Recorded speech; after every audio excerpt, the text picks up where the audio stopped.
Hello दोस्तों, welcome back to my YouTube channel. आज quantum mechanics की एक बहुत ही इम्पॉर्टेंट टॉपिक को हम समझते हैं जिसे हिल्बर्ट स्पेस के नाम से जाना जाता है। इसे डिफाइन करने वाले डेविड हिल्बर्ट थे। आज की इस वीडियो में हिल्बर्ट स्पेस होता क्या है हम इसे समझेंगे। इसकी कंटिन्यूएशन वीडियोस आपको मिलेंगी जिसमें नोट्स रहेगा, साथ ही साथ हिल्बर्ट स्पेस का प्रूफ रहेगा जो एमएससी और नेट के एग्ज़ाम्स के लिए भी बहुत इंपॉर्टेंट है। समझते हैं हिल्बर्ट स्पेस पहले है क्या। An advanced mathematical framework that acts like a souped up version of 2D और 3D geometry। मतलब क्या हो रहा है, ये एक बहुत ही एडवांस्ड मैथमेटिकल फ्रेमवर्क है, मीन्स मैथमेटिकल ऑपरेशन जहाँ पे पॉसिबल हो, एक ऐसा सेट है जिसमें 2D और 3D ज्योमेट्री के पॉसिबिलिटीज़ अंडरस्टैंडिंग को देखा जाता है।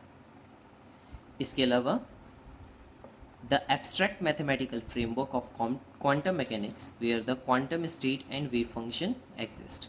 मीन्स क्या हो रहा है कि मैथमेटिकल फ्रेमवर्क क्वांटम मैकेनिक्स का वो एक हिस्सा जहाँ पे मैथमेटिकल ऑपरेशंस क्वांटम स्टेट्स और वेव फंक्शन में एग्जिस्ट करते हैं इनके एग्जिस्टेंस के साथ। अब हिल्बर्ट स्पेस की डेफिनेशंस को समझते हैं।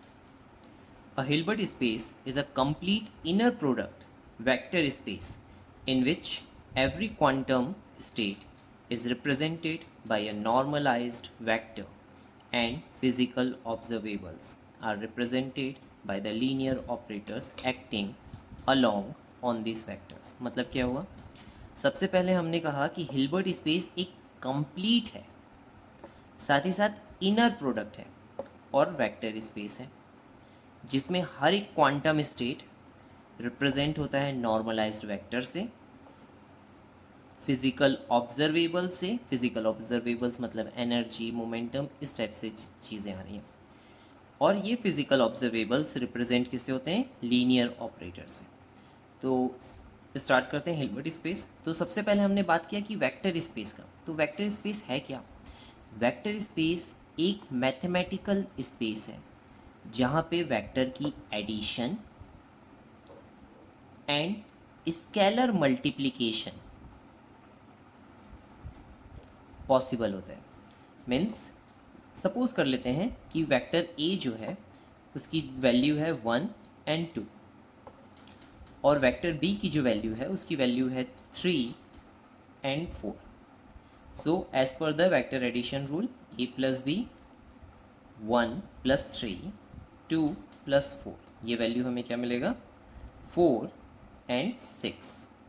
वेक्टर एडिशन के रूल को फॉलो किया, ये हिल्बर्ट स्पेस का पहला स्टेप हुआ।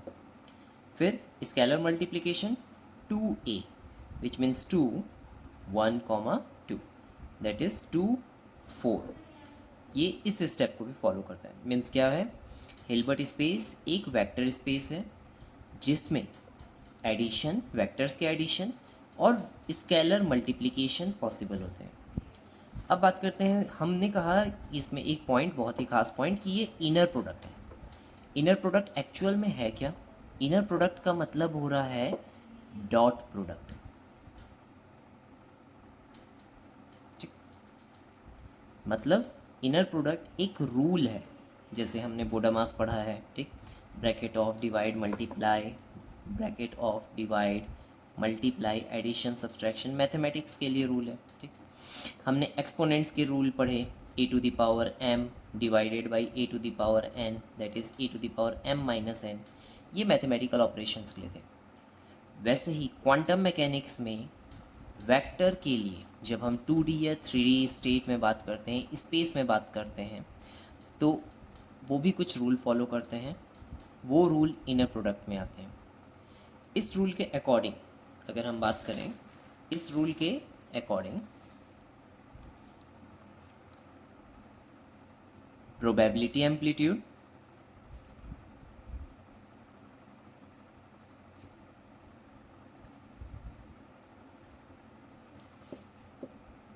साथ ही साथ ऑर्थोगोनैलिटी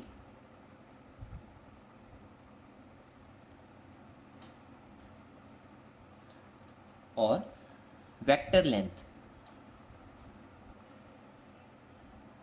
जिसे हम नॉर्म के नाम से भी जानते हैं। ये तीन चीज़ें हमें पता चलती हैं। ये तीन चीज़ें किस में पता चलती हैं? इनर प्रोडक्ट में पता चलती हैं। ओके, सो अब जब कि हम बात कर रहे हैं कि ये डॉट प्रोडक्ट है, तो एक एग्जांपल से समझते हैं। वेक्टर ए की वैल्यू 1 2 है, वेक्टर बी की वैल्यू 3 4 है।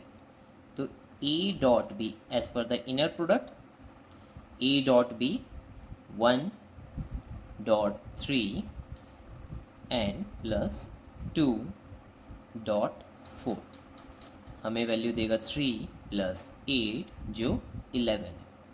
ये इसी में आएगा। अगर इस वैल्यू की जगह a की वैल्यू 1 0 और b की वैल्यू 0 1 होती, तब इनका डॉट प्रोडक्ट क्या होता? a डॉट बी 1 0 प्लस 0 1, ये मिलता 0 प्लस 0 जो 0 है। ये बताता है ऑर्थोगोनैलिटी को। ठीक है, मीन्स अगर दो वेक्टर का प्रोडक्ट डॉट प्रोडक्ट 0 आता है तो वो ऑर्थोगोनल होते हैं। ठीक है, इसके मदद से हम वेक्टर लेंथ भी पता कर सकते हैं कि जैसे हमने यहाँ पे मल्टीप्लाई किया दोनों वेक्टर्स को 1 और 3 को, इनकी वैल्यू को, तो 3 मिला। ठीक, तो इसका लेंथ एक पॉइंट के लिए 3 हो जाएगा, दूसरे के लिए 2 4 8 हुआ और टोटल 11 हुआ। तो ये वेक्टर लेंथ भी बताता है। अब इसमें एक बहुत ही इम्पॉर्टेंट पार्ट है जो हिल्बर्ट स्पेस को कंप्लीट करता है, या इसके 3 की पॉइंट्स में से एक बहुत ही इम्पॉर्टेंट की पॉइंट है कंप्लीटनेस। ठीक, सो कंप्लीटनेस क्या है? जस्ट इमेजिन करो एक सीक्वेंस, ठीक है, 1.4 का, इसके बाद ये हो सकता है 1.41, इसके बाद ये हो सकता है 1.414, फिर ये हो सकता है 1.4142 और कंटिन्यू ये हो सकता है। सो कंप्लीटनेस का मतलब होता है एक ऐसा सीक्वेंस जो किसी एक पर्टिकुलर नंबर के लिए कन्वर्ज हो जाए। ठीक है, मीन्स अगर हम √2 की वैल्यू को देखें तो वो 1.414 एंड ये कंटिन्यू जाता है। ठीक है, सो ये सीक्वेंस किस पे आके लिमिट हो रहा है? √2 पे लिमिट हो रहा है। तो अगर ये रियल नंबर है तो √2 भी एक रियल नंबर ही हो रहा है, उसकी वैल्यू रियल नंबर हो रही है।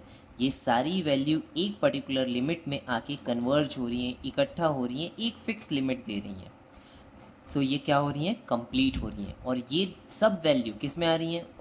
जिससे हमने इसको रियल नंबर लिया वैसे ही ये रियल नंबर में भी आ रही है। तो ये हिल्बर्ट स्पेस को प्रूव करता है। सो हिल्बर्ट स्पेस क्या है?